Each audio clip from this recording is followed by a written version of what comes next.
Rendez-vous incontournable du calendrier au cœur de l'été, la 65e édition de la course de côte du Mont d'Or Chambon-sur-Lac a tenu toutes ses promesses et si les températures restaient caniculaires, elles n'ont pas empêché les acteurs de la discipline de se livrer pleinement. En Serie A, il aura fallu attendre la 10e manche du championnat pour que Fabien Bourgeon ouvre son compteur de victoires. L'Indinois réalise un sans faute en remportant les 4 montées. Une victoire pleine d'émotion pour le team Revolt qui avait coché ce rendez-vous sur l'agenda depuis longtemps.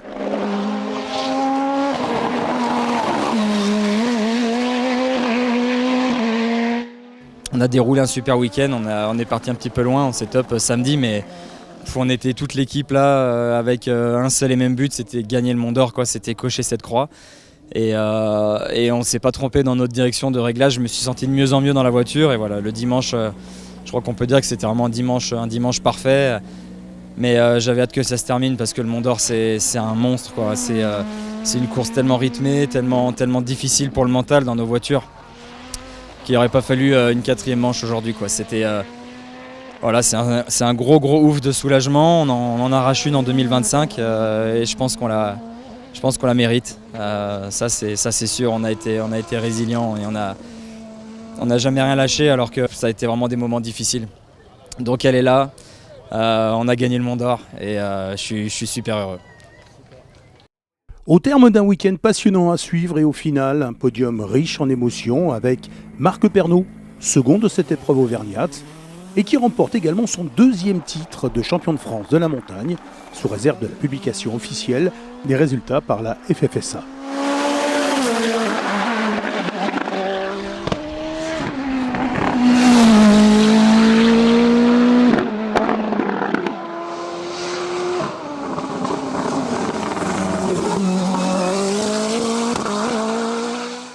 Maxime Deja isse une nouvelle fois son Revolt 3P0 sur la boîte, haute en couleur.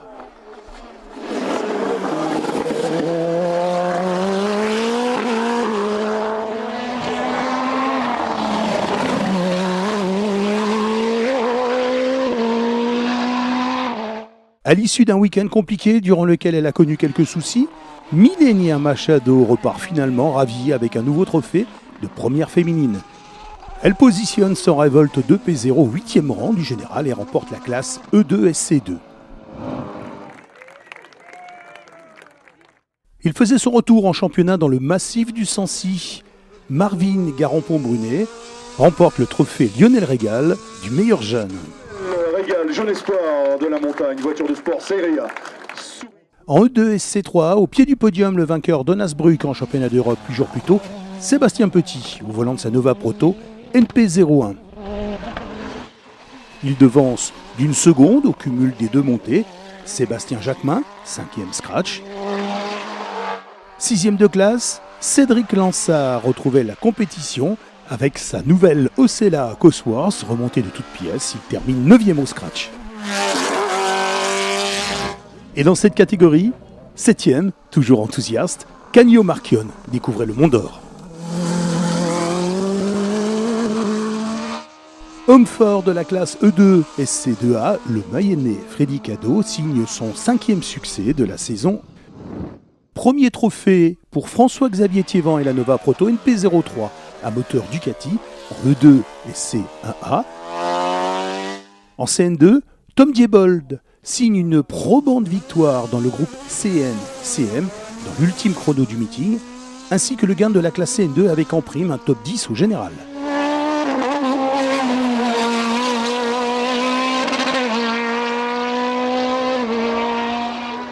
L'Auvergnat Yannick Latreille, récent vainqueur du championnat de France 2e division, termine second de cette classe de litres. Et belle perf pour le rallyman Guillaume Jean qui s'anorma au 3e rang.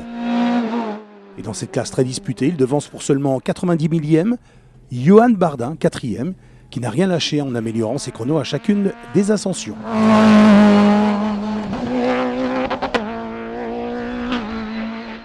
En CN+, Olivier Berrer truste une nouvelle victoire dans cette catégorie avec la Norma M20 4 litres BMW. Lionel Jacob offre une nouvelle victoire en CM à son Jade LW01, la 5e en 2025.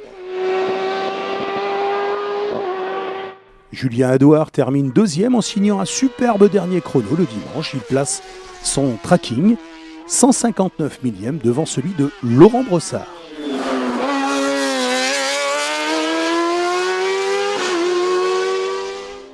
Dans la classe inférieure, en cylindrée, la CN F1, premier trophée pour Tito en marchand en CFM avec son original Dynatimo PHC3. Deuxième, Bernard Delorme et le Radical Pro Sport. Pour les monoplaces, en DE6, superbe opposition entre les pilotes de F3000. Julien Français accroche la victoire en plaçant sa Lola B0651 F3000 au 6e rang du classement général. Miguel Vidal, après avoir mené les 2 premières ascensions, s'incline le dimanche après-midi pour 1 seconde 6 et marque de précieux points au championnat. Il finit 7e au scratch. 3e de CF 3000, Benoît Bouche, le très actif président de l'ASA du Mont d'Or. En DE4, confirmation de l'éclosion d'un nouveau talent suisse, Lionel Ritter. Il signe là une victoire d'une très belle facture devant le pilote d'Uniérois Nicolas Dumont et Pierre Mayer avec son authentique MK69 Evo. En DE8, David Diebold ajoute une nouvelle ligne à son palmarès, tout heureux après sa mésaventure en Haute-Loire en juillet. 3e à seulement 318 millièmes derrière le meilleur jeune Marvin Garampon-Brunet, le Périgourdin Rémi Bachadergue pour son retour ponctuel à la compétition.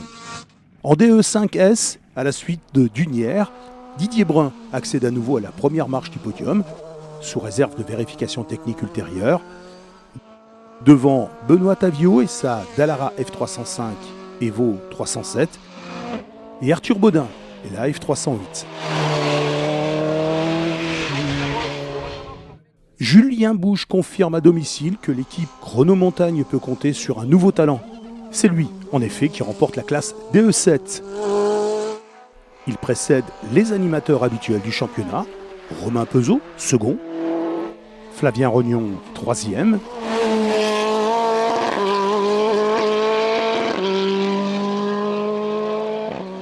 et Ruben Paiva, pour son retour dans ce championnat, termine 4e de cette classe. En DE1, Michel France termine en leader avec la Dallara X Cindy Dudé. Second, Aurélien Tessier. Et 3e, Luce Pierre. Les VHC sur l'épreuve du Mont d'Or Chambon-sur-Lac disputaient leur 18e édition. Saluons la très belle prestation de Morgane Ranchet, qui termine à la tête du groupe 8-9 en catégorie sport.